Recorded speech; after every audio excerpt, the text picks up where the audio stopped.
So there are several ways to answer that question. Generally, we live a moment of desperation because the crisis is upon us. It's already happening. People are already suffering the impacts of climate change, and yet the kind of the solutions are not coming thick and fast. But there are some things that made me think that there is some hope somewhere in the current landscape of climate change governance.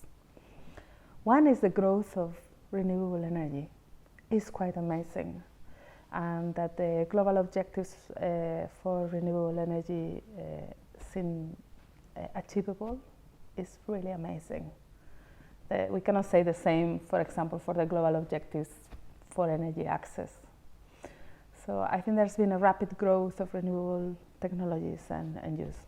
But that's like where do you find hope? No, that's like a kind of a very technological oriented solution. I don't think renewables are going to save us, because what we need is a wider cultural and socioeconomic change of a greater magnitude than just adopting new technologies for energy generation, for energy production.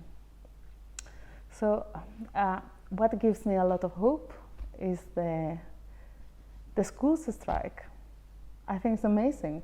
I think it's a fantastic thing, and I think the younger generations are going to do what we haven't done, because they have a lot more empathy. They have a stronger sense of responsibility for their surroundings, for other people. So when I've been teaching students, I was already often very impressed by the commitment and the emotion that people put. And the fact that, for example, to have a fossil fuel industry, to have a fossil fuel company, you need somebody to direct that company. You need a whole board and workers. And what I've seen some of my students saying is like, I don't want to work there. I'm not going to do that. And I'm really hoping that this generation, and with the fantastic leadership from Greta Thunberg, but also many others, because I think there are a lot of national leaders that can create a different culture, no? A culture of, I'm not going to do that. Not just behavior change, that's like a very simplistic way of looking at it, but it's more structural change about what is acceptable, what is not. I think that gives me a lot of hope, much more hope than perhaps the technological options available. By looking at trajectories of cities and how they have changed their energy systems, you build a sense of hope, because there is an unexpected quality in how cities developed.